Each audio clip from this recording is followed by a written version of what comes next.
আজকে আমরা এমন একটা দিনে এখানে বসেছি যে আগামীকাল পিতৃপক্ষর শেষ দিন। বাংলাদেশে মহালয়া হিসেবে উদযাপন করছে এবং পরশুতে দেবীপক্ষ শুরু হয়ে যাবে। পিতৃপক্ষের শেষেই দেবীপক্ষ আরম্ভ হয়। মাঝখানে এই সন্ধিক্ষণে মহালয়াটাকে আমরা দেবীর আগমন স্তোত্র হিসেবে আমরা খুব সুন্দরভাবে উদযাপন করি।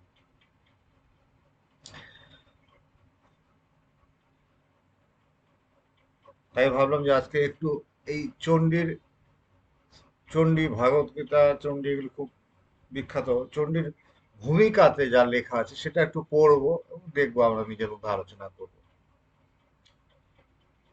যারা আধ্যাত্মিক জগতে চলাফেরা করছেন কিংবা যারা চলাফেরা করছেন না, প্রত্যেকেই চণ্ডী সম্পর্কে অবগত আছেন। কিরকম ভাবে চণ্ডী পাঠ হয়, যা চণ্ডী পাঠ এমনিও শোনেননি, কিন্তু ওই যে মহিষাসুর মর্দিনী যখন সকালবেলা চালানো হতো, আগে রেডিওতে চলতো, সেটা কিন্তু সবাই শুনেছেন। বীরেন্দ্র কৃষ্ণ ভদ্র গলায় চলছে, আরো নানা গান হচ্ছে, শুনেছি।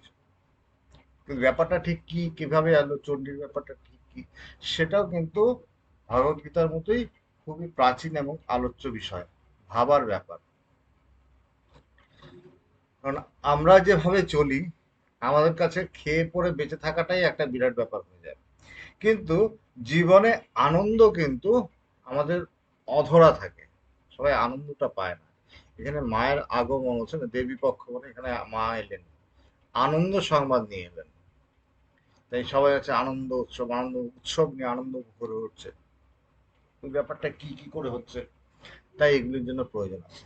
আরো কি, এখানে এই চণ্ডীর আরো ব্যাপার কি হচ্ছে যে এই যে আনন্দ, এখানে উৎসবের মধ্যে আনন্দ যাতে এখানেই সীমিত না থাকে, যাতে আমার সারা জীবনে এই আনন্দ বরকরার থাকে, হয়ে যায়, হ্যাঁ, শেষ যাতে না হয়ে যায়, এবং যখন আমার শরীর চলে যাবে তখনও কিন্তু যাতে আমি আনন্দ, সেই তোমার পদ, আনন্দের জায়গাটা থেকে যাতে আমার কিছুতেই মানে চ্যুতি না হয়, সরে না যায়।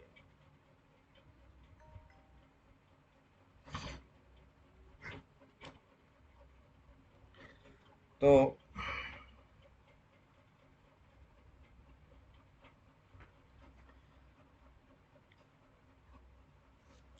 ভারতবর্ষে এটা পড়ি, বলছে কিরকম, রামকৃষ্ণ মিশনের একটা ভগবদ্গীতা চণ্ডী বেরোয়, স্বামী জগদীশ্বরানন্দের লেখা। ওখানে ভূমিকাতে পড়া যায় একটু। চণ্ডীর আরো কিছু বই যদি আরো গভীরভাবে কেউ ভাবতে চান, তাহলে দেখবেন আমাদের সাধন সমর বলে একটা বই রয়েছে, যেখানে উম, সত্যদেবের কথা রয়েছে, ব্রহ্মর্ষি সত্যদেব। তা আপনারা ওটা নিজেরা জোগাড় করে দেখতে পারেন। চণ্ডীর ব্যাপারটা ঠিক কি, সপ্তশতী, দুর্গা সপ্তশতী বলে হিন্দি ভাষায়। যেমন এই আহ, প্রতিপদার থেকে শুরু হবে, তো মানে নবরাত্রি শুরু হয়ে যাবে। উত্তরপ্রদেশের এলাকা, বিহার, উত্তরপ্রদেশ, সব উত্তর ভারতের এলাকা, ওখানে নবরাত্রি পালন করা হয়। এই বাংলাদেশে এবং এদিককার যত আছে, যে মানে ইস্টার্ন, পূর্ব দিকে, আমরা দুর্গা পূজা উদযাপন করি, মায়ের পূজা আনন্দ। সারা দেশেই কিন্তু এটা হয়। মা মানে হচ্ছে আদি শক্তি, আদ্যা শক্তির কথা। কি এটা কেমন ব্যাপার, বলছে আমরা তো বেদান্ত চর্চা করি। হ্যাঁ, বেদান্ত চর্চা করি, যেমন আদি শঙ্করাচার্য, তিনিও কিন্তু অদ্বৈত বেদান্তি ছিলেন। তার জীবনেও কিন্তু দেখা যায়, কিন্তু একটা জায়গায় তিনি এসে কিন্তু মায়ের আরাধনা করছেন, বুঝিয়ে দেওয়া হয়েছে তাকে। যেমন আমরা ঠাকুর রামকৃষ্ণদেবের জীবনে দেখি যে ঠাকুর রামকৃষ্ণদেব মা মা করছেন, যারা জীবন মাতৃ সাধক, বেশিরভাগ মানুষ তো তাকে হিসেবে জানে, কালী সাধক হিসেবে জানে। কিন্তু ঠাকুর তা নয়, ঠাকুর স্বয়ং ভগবান হিসেবে। কিন্তু ঠাকুরের যে গুরুদেব তোতাপুরি যখন এলেন, তোতাপুরি এলে কিন্তু ঠাকুরকে বললেন যে তুই অতিক্রম করে যা, সে নির্বিকল্প রাজ্যে প্রবেশ কর। তাকে নির্বিকল্প সমাধিতে নিয়ে গেলেন। এখানে এই শক্তির সাম্রাজ্য, মহামায়ার রাজ্য থেকে আরেকটা জায়গায় নিয়ে গেলেন, ঠিক আছে। কিন্তু তোতাপুরিও কিন্তু ভরপুর হলেন, তোতাপুরিও কিন্তু মহামায়া বুঝিয়ে দিল, দেখ ব্রহ্ম ব্রহ্ম করছিস বটে, কিন্তু এই যে যেখানে আছিস এটা পুরো আমার এরিয়া। এই তোর শরীর, তোর মন, এই যেখানে শ্বাস নিচ্ছিস চলছিস সব আমার। এটা কিন্তু আমার, এই মহামায়ার ব্যাপার। এই মহামায়া হচ্ছে মহামায়ার এই আদ্যাশক্তি, এনার ব্যাপার। তো এই চণ্ডী মানে, চণ্ডীর বিষয় কিন্তু এটা, তন্ত্রের বিষয়, তন্ত্র বা চণ্ডীর বিষয় এটা। স্বামীজি, হ্যাঁ। এই যে বললে যে কথাটা, যে তোতাপুরি ঠাকুর বলছে দেখ আমার শ্বাস প্রশ্বাস যা করছি সব আমার, এটা একটু আরেকটু বুঝিয়ে বলো না, এক্সপ্লেন করে বলো না। মানে মা মা কি বলছেন এটা আর কি, যে আমার হ্যাঁ, বললে যে ঠাকুর বলছেন মানে যে আমার, এটা আর কি। হ্যাঁ। এটা এই জন্য বলছি যে তোতাপুরি ব্রহ্ম, ব্রহ্ম ব্যাপারটা আপনি বোঝাচ্ছেন ঠাকুরকে। ঠাকুর কি ছিলেন? মায়ের আরাধনা করতেন, মাকে দেখতেন। যখন ঠাকুরের কাছে তোতাপুরি এলেন, তখন তোতাপুরি ঠাকুরকে হচ্ছে নির্বিকল্প সমাধিতে নিয়ে গেলেন। সেখানে কিন্তু জগতাতীত সত্তার কাছে নিয়ে গেলেন, ঠিক আছে? কিন্তু জগৎটার একটা তো ব্যাপার রয়েছে। তোতাপুরি এই জগৎ মানতেন না, এক ব্রহ্ম বই দ্বিতীয় বস্তু নেই, এতটুকু ঠিক আছে। এটা ওইভাবে ঠিক বোঝার না, একটা শোনার কথা, আমি শুনে রাখলাম। যেমন গল্পর ঠাকুর রামকৃষ্ণদেবের কথায় বলা হয় না যে ঠাকুরের সঙ্গে ঠাকুর নরেন্দ্রনাথ দত্তকে নিয়ে এলেন, স্বামী বিবেকানন্দকে নিয়ে এলেন। কেমন? বলছে অখণ্ডের রাজ্য থেকে এলেন, অখণ্ডের রাজ্য যেখানে কারো অস্তিত্বই থাকছে না, সবকে লয় হয়ে যাচ্ছে, লীন হয়ে যাচ্ছে সেই ব্রহ্মে। সেখানেও সেই অখণ্ডের রাজ্য, সাতজন ঋষি তারা লীন হয়ে যাচ্ছেন না, তাদের নিজেদের অস্তিত্ব বজায় রেখে তারা যেন একদম সমাধিস্থ আছেন। সেখান থেকে একজনকে ঠাকুর নিয়ে এলেন। আমরা এটা শুনলাম, এটি বোঝার ব্যাপারটা কি আছে, কি করে বুঝবো? এটা ওইভাবে বোঝা যায় না, এটা যেমন বলা হলো ঠিক তেমনি। কিন্তু বুঝতে গেলে ওই অখণ্ডের রাজ্য কি সেটা আমাকে জানতে হবে। যখন আমি জানবার চেষ্টা করব, তখন আমার কাছে ধীরে ধীরে এই জিনিসটা, সত্যটা হচ্ছে প্রকাশিত হয়ে আসবে। এইখানেও যেমন এই কথাটা কেন বললাম, এটা হচ্ছে তথাকথিত তো ব্রহ্ম আত্মা এগুলি নিয়ে বলছেন, এক ব্রহ্ম বই দ্বিতীয় বস্তু নেই, এটাই চর্চা করছেন, এটাই তিনি বুঝিয়েছেন, নির্বিকল্প সমাধিতে সেখানে গেছেন। কিন্তু ঠাকুর মা মা করছেন, আমার মাই সবকিছু, এই জগৎ টগৎ সব এই মা।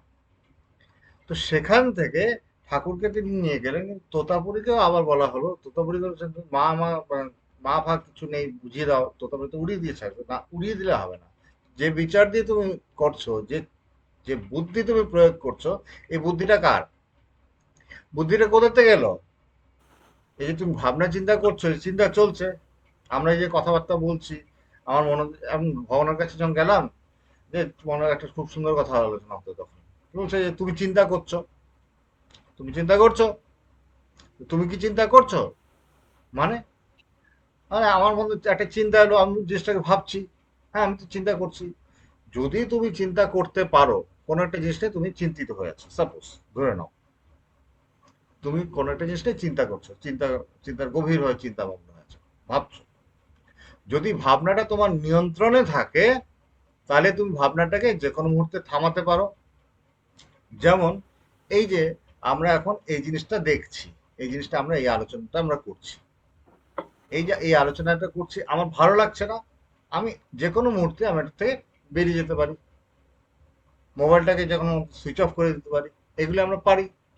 ঠিক তেমনি আমার মনের মধ্যে চিন্তা হচ্ছে, দুশ্চিন্তা হচ্ছে, সুচিন্তা হচ্ছে, যাই হচ্ছে, চিন্তাটাকে থামাও দেখি। বলছে না, থামাতে পারছে না।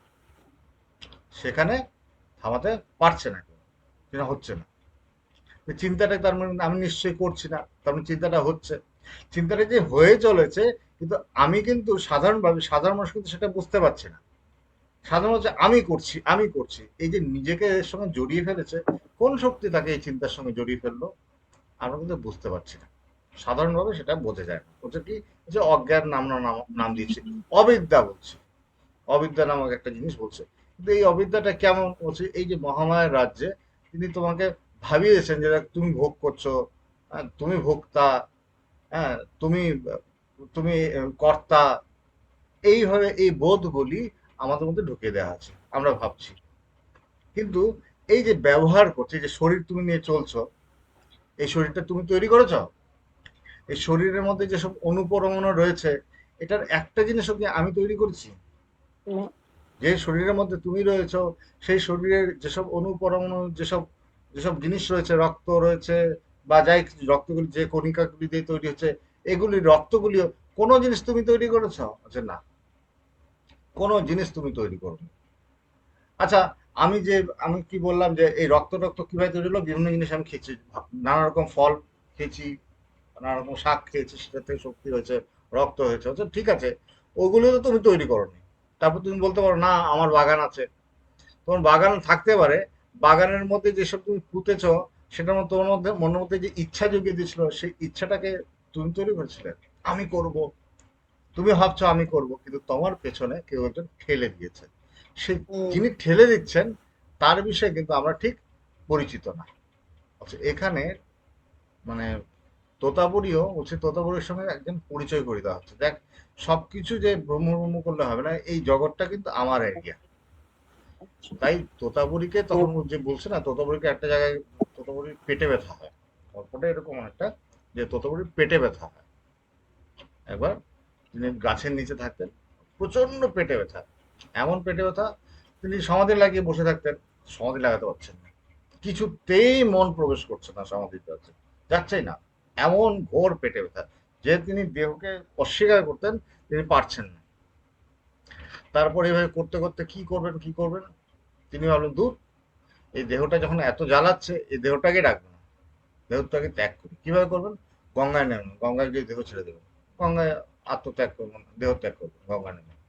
কিন্তু গঙ্গায় জলে নেমেছেন, জলে নামতে নামতে, মানে জলে নামছেন নামছেন, জল আর মানে ডুব জল আর আসে না, হাঁটু জল, কোমর জল, গঙ্গার মাঝখানে এসে গেছে, কিন্তু কিছুতেই ডুব জল গিয়ে পায় না।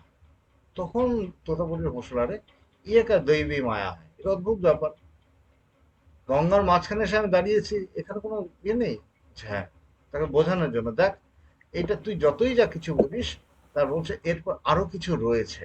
এই আরো কিছু কি, এটা কিন্তু ওইভাবে বোঝার না, যার জন্য এটাকে উম, এখানে এই এই চণ্ডীর মাধ্যমে এই জিনিসগুলি, ভাবগুলি প্রকাশ করা হয়েছে, আস্তে আস্তে ভাবগুলি প্রকাশ করা হয়েছে।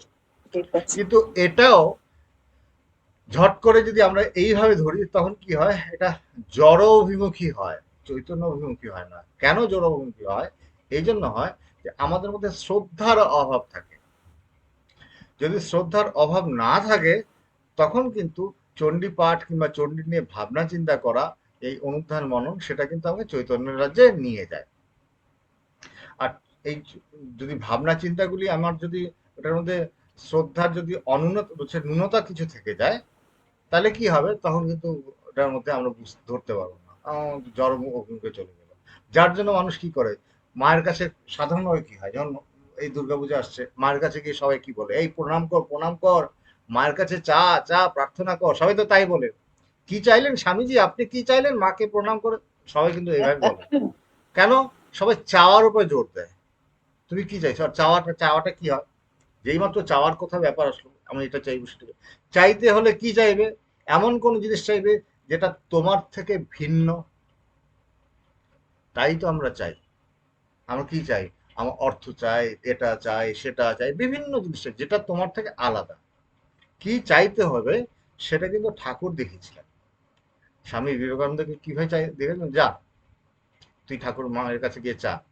তখন মানে স্বামী বিবেকানন্দের খুব বাজে অবস্থা। নরেন্দ্রনাথ দত্ত তখন, সে গেছে, তার ঘরে খাওয়া দাওয়া নেই, কিছু নেই। হ্যাঁ, বাবা সদ্য মারা গেছে। তো নরেন্দ্রনাথ দত্ত মায়ের কাছে গেছে, মায়ের কাছে গিয়ে কিছু চাইতে পারছে না, এই যে মা শুদ্ধা ভক্তি দাও, বৈরাগ্য দাও, জ্ঞান দাও, ত্যাগ দাও, এসব কথা বলছে। যে এই এই জিনিসগুলো, এগুলিও একটা জিনিস, এগুলিও একটা চাওয়া, কিন্তু এই চাওয়ায় কি হয় বলছে, এই চাওয়াতে কি হয়, সব চাওয়া শেষ হয়ে যায়। কারণ তুমি যখনই কিছু চাইছো, তুমি জড় অভিমুখে যাচ্ছ। যার জন্য এখানে উপনিষদের কথাও, মানে বেদের কথাও, চণ্ডীর মধ্যে কিন্তু বেদের মন্ত্র দিয়ে শুরু হয়েছে। চণ্ডীর মধ্যেও যখন আমরা দেখি যে দেবী কবচ এগুলি যা রয়েছে, বলছে এগুলি কি, এগুলি কিন্তু হচ্ছে বেদেরই কথা, বৈদিক মন্ত্র। এখানে যারা ঋষি, যারা ঋষিকার রয়েছেন, মানে তারা পুংলিঙ্গ না, ঋষি মানে পুংলিঙ্গ, ঋষি মানে স্ত্রীলিঙ্গ, তারা রয়েছেন, তাদের কাছে প্রকাশিত হয়েছে এই মন্ত্রগুলি। কি বলছে উপনিষদে, খুব সুন্দর বলছে, বেদে কি বলছে, বলছে বলছে মানে আমাদের যে ইন্দ্রিয়গুলি এটি পরাগ, হচ্ছে কি বহির্মুখী হয়ে আছে, বাইরের দিকে তাকিয়ে রয়েছে, বাইরের দিকে তাকিয়ে থাকে কি হয়? জড় অভিমুখে বলছে, জড়তার দিকে। জড় মানে কি? জড় মানে তোমার মধ্যে ব্যথা বেদনা জ্বালা যন্ত্রণা এগুলি থাকবে।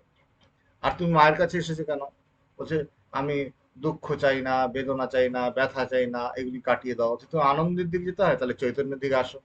কিন্তু যেই মাত্র তুমি তাকাচ্ছ বাইরের দিকে চাইছো, তুমি তো বাইরের বস্তু চাইছো। যার জন্য আমাদের এখানে প্রণাম করবার সময় শিখিয়ে দেওয়া হয়, বাইরে দিয়ে তাকাও বলতে মায়ের দিকে, চাইতে বলা হচ্ছে কিন্তু চাইবে তুমি চোখ বুঝে, চোখ বুঝে তুমি অন্তরে দেখো, বাইরে তাকানো বন্ধ করো। এইভাবে শেখানো হচ্ছে। মানে ব্যাপারটা বাইরে কোথাও নেই, তোমার অন্তরে রয়েছে, এই বোঝানো হচ্ছে। কিন্তু এটা তো খুব বেসিক কথা, খুব একদম বেসিক ব্যাপার।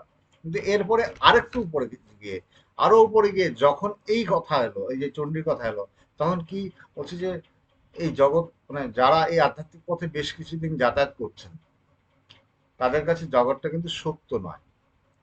তারা জানেন এটা বেশি নাড়াচাড়া করে লাভ নেই, যেমন চলছে চলুক। কিন্তু আমি এবার কি চাইবো, যে আমাকে এই শক্তির ব্যাপারটা বুঝতে হবে। এক একজনের এক এক রকম ধারা। যেমন একটা কথা বলি, যে শিব বড় না বিষ্ণু বড়, কে বলো? তুমি যদি শিব পুরাণ পড়ো দেখবে শিব বড়, তুমি যদি বিষ্ণু পুরাণ পড়ো দেখবে বিষ্ণু বড়। আবার এদের থেকে তৃতীয় এক দল রয়েছেন, বলছেন যে দেবী পুরাণ, দেবী ব্যাপারটা যদি দেখি তো তিনি বড়। কিরকম?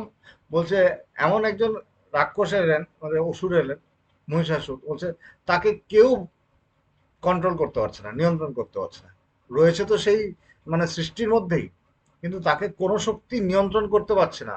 সেই মানে মহিষাসুরের মধ্যে এমন শক্তি প্রকাশিত হয়ে গেছে, মহিষাসুরকে না শিব নিয়ন্ত্রণ করতে পারছে, না ব্রহ্মা, না বিষ্ণু, কেউ পারছে না, কোনো দেবতারা পারছে না। তখন কি করতে হবে? তখন মহা মুশকিল।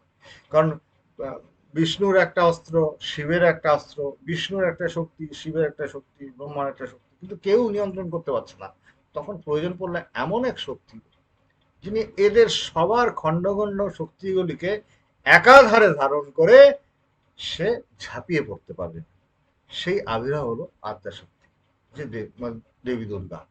সে একাধারে সবকিছু, সে সব শক্তিগুলিকে নিয়ে তিনি কিন্তু সবকিছুকে নিয়ন্ত্রণ করবেন, তাই হচ্ছে আদি শক্তি।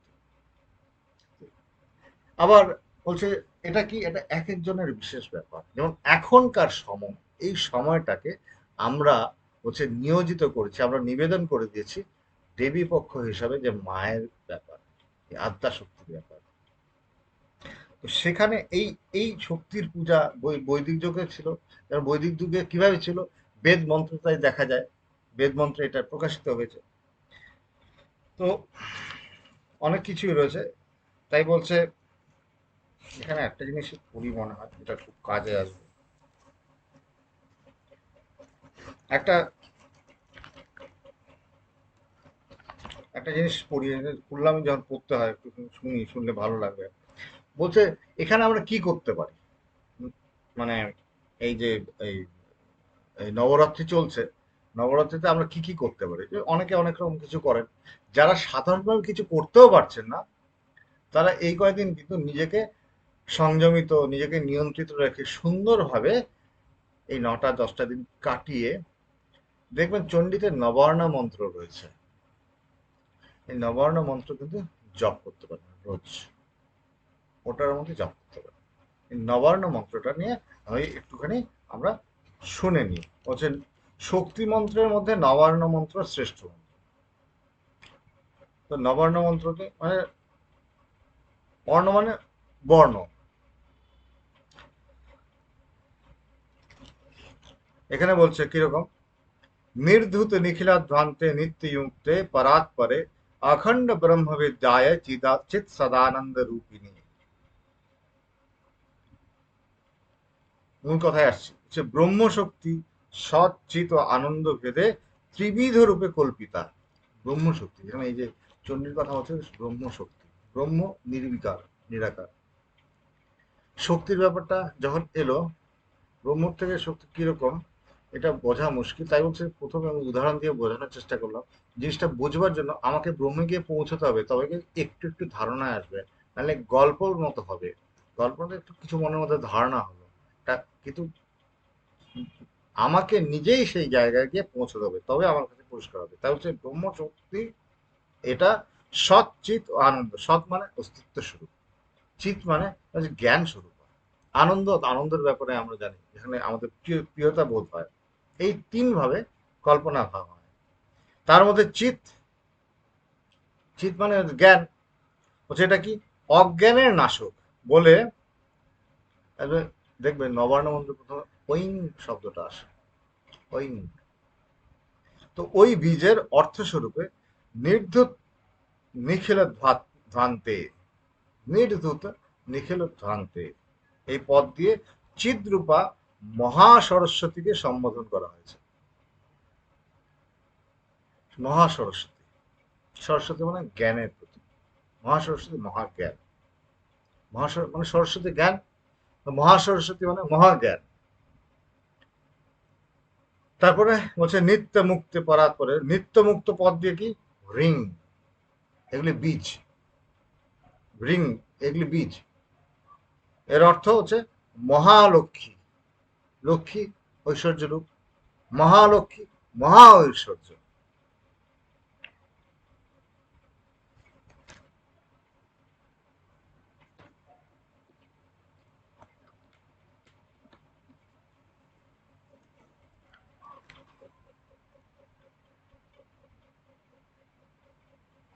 মহালক্ষ্মী নিত্যা অর্থাৎ বর্তমান, ভূত ও ভবিষ্যৎ। বর্তমান মানে এই প্রেজেন্ট, বর্তমান। ভূত মানে অতীত, ভবিষ্যৎ মানে আমরা জানি ভবিষ্যৎ মানে আগামী যেটা। এই তিন কালে তার সত্তা বাধিত হয় না কখনো, আট কোথাও কোনো, একদম কন্টিনিউয়াসলি চলছে। আবার তিনি মুক্তা, মুক্ত, কারণ তিনি আকাশ আদি ভূতের অতীত। যত রকম হচ্ছে পঞ্চভূত বলছে, হ্যাঁ পঞ্চভূত, আকাশ, আকাশ যখন কল্পনা করি আমরা, অনন্তের কল্পনা আসে মনের মধ্যে। আকাশকে দেখা মানে চোখে সেভাবে আমরা দেখতে পাই ফাঁকা, যেখানে অবকাশ রয়েছে সেই আকাশ, যেটা কোনো কোনো সীমা রয়েছে, বলছে না সীমা আমরা দেখতে পাই না, আমাদের দৃষ্টিতে ধরা পড়ে না। কিন্তু এই যে মানে মহাশক্তির কথা বললো, তিনি এই আকাশের অতীত, মানে আকাশেরও পারে, তাই অনন্তের কথা বলছে। এই বিভিন্ন পঞ্চভূত, পঞ্চভূত কি জানি, ক্ষিতি অপ তেজ মরুদ ব্যোম, এগুলি কথা বলছে যে এটার পারে তিনি। আচ্ছা, যদিও মহালক্ষ্মীর বীজ হচ্ছে শ্রী, তথাপি হচ্ছে এখানে, এখানে এটা রিং দিয়ে করা হয়েছে। আচ্ছা, পরাৎপর পদ, পরাৎপর পদ দ্বারা ক্লিং বীজের অর্থভূতা আনন্দরূপা মহাকালীকে সম্বোধন করা হয়েছে। ক্লিং বীজ, এই এই তিনটা বীজ নেওয়া হয়েছে। এখন চামুন্ডা শব্দের অর্থ কি বলছে, বুদ্ধি বা সুখ সময়ের মধ্যে মুন্ডের ন্যায় শ্রেষ্ঠ স্থানে যিনি অবস্থিত তিনি। যত রকম সুখ রয়েছে তার মধ্যে যেমন শ্রেষ্ঠ স্থান কি হচ্ছে, শ্রেষ্ঠ স্থান হচ্ছে মস্তক, মূর্ধা, সেখানে যিনি স্থিত রয়েছেন চা মুন্ডা, সেই হচ্ছে বলছে আনন্দের মধ্যে যিনি সর্বশ্রেষ্ঠ। তার হচ্ছে বিচ্ছাই, বিদ মানে জ্ঞান, বিদ জ্ঞানের কথা হচ্ছে, ব্রহ্মবিদ জ্ঞান, জ্ঞানের কথা। বিচ্ছাই চ এবং ই বলছে কি সত্য, এই জ্ঞান, সত্য এবং আনন্দ। তাই বলছে বিচ্ছেদ শব্দের অর্থ হচ্ছে চিদানন্দ রূপিণী এই ব্রহ্ম, ব্রহ্মশক্তি। তাই নবান্ন মন্ত্রের অর্থ হচ্ছে, হে সচ্চিদানন্দ রূপিণী ব্রহ্ম মহর্ষি চণ্ডী, ব্রহ্মবিদ্যা লাভার্থ আমরা তোমার ধ্যান করি। এই নবান্ন মন্ত্র, এটা জানেন হচ্ছে ওইং ব্রিং ক্লিং চামুন্ডা বিচ্ছে, এই হচ্ছে নবান্ন মন্ত্র। এটার আগে ওঙ্কার লাগিয়ে করে বীজ শব্দটা উচ্চারণ করুন। বীজটা কি, বীজ মানে কি, বীজ মানে হচ্ছে ওটার যেটা এসেন্স। বীজ বলা, বীজ বোঝা যায় যেমন মানে একটা বট গাছ, ঠিক আছে, আমি বট গাছ একটা লাগে আমার ঘরের মধ্যে, আমি একটা বট গাছ লাগাবো। বট গাছ কি করে করবো? বট গাছ কি করে আসতে পারে? বটের একটা বীজ রয়েছে, আমি বটের বীজ তোমাকে দিয়ে বললাম এই নাও বট গাছ। তুমি সেখানে বলবে ও মা, এটা কোথায় বট গাছ? এখানে না তো সেই বটের সেই বিরাট মানে গোড়া রয়েছে, না বটের পাতা রয়েছে, না বটের ডাল রয়েছে, না বটের থেকে ঝুরি নেমেছে। সে গাছে বট গাছের মধ্যে নানা রকম পাখি থাকবে, তার আশ্রয়ে অনেক পোকামাকড়, অনেক প্রাণী থাকে, অনেক জীব থাকে, কোথায় কিছুই তো দেখা যাচ্ছে না, ছোট্ট একটা এটাই বীজ, যেটাই বট গাছ, এটা হচ্ছে বীজ। এটাকে তুমি রাখো, এটাকে তুমি আস্তে আস্তে উপযুক্ত জিনিস দাও, বায়ু দাও, জল দাও, মাটি দাও, তাকে শুদ্ধ জিনিস সুন্দরভাবে রাখো, সে সময়ে বট গাছ প্রকাশিত হবে। ঠিক সেইভাবে বীজ ও তেমনি, সে বীজ মন্ত্র। এই বীজটাকে যদি আমরা ঠিক ঠিকভাবে হৃদয়ে সংস্থাপন করি, আমাদের হৃদয় অন্তঃকরণে সংস্থাপন করি, তাহলে কি হবে, এক সময় এই বীজের থেকে এই মহাশক্তি কিন্তু প্রকাশিত হবে। কিন্তু সঙ্গে সঙ্গে একটা কথা, এই যে এটার পিছনে কিন্তু কিছু চেয়েও না, এটা হচ্ছে উত্তম। যদি কিছু চাও তাহলে এটা ঠিক প্রকাশিত হবে না, অর্ধ প্রকাশিত হয়ে থাকবে, অর্ধ না, একটুখানি হয়তো উন্মুখ হলো, প্রকাশ উন্মুখ হয়ে চুপ করে বসে থাকবে, প্রকাশিত হবে না। কিছু চেয়েও না। আমরা সাধারণত কি হয়, অনেক কিছু চেয়ে বসি, যে আমি আমার মধ্যে শক্তি প্রকাশিত হবে, আমি এটা করব, আমি সেটা করব। কিছু চেয়েও না। কারণ এই যে করা, নানা কিছু করবার ব্যাপার, কে করে? করেটা কে? কোনো কর্তা? আসল কর্তা কে? তুমি। যিনি কর্তা, এই জগৎকে যিনি চালাচ্ছেন, তিনিই চালাচ্ছেন। তুমি যখন এই পৃথিবীতে এসেছিলে, তোমার একটা ডেট অফ বার্থ দেওয়া আছে তোমার বার্থ সার্টিফিকেটের মধ্যে। তার তুমি সেই বার্থ সার্টিফিকেট, সেই ডেটে তুমি এসেছো ওই পৃথিবীতে। তার আগে তো তুমি ছিলে না। তার আগে এই বিশ্ব প্রকৃতি কে চালিয়েছিল? যথাযথভাবেই চলেছিল, সুন্দরভাবেই চলেছিল। এই জন্য এখন তুমি এসেছো, তুমি যে এখন একসময় এক্সপায়ারি ডেট এসে যাবে, তারপরেও কিন্তু বিশ্বজগৎ চলবে। একজন চালাচ্ছেন, তাই যিনি চালাচ্ছেন তিনি চালাবেন। মাঝে মানে মাঝখানে তুমি মাথা ঢুকিয়ে আমি আমি করো না, তা আমি না করবো, শান্তিতে থাকো।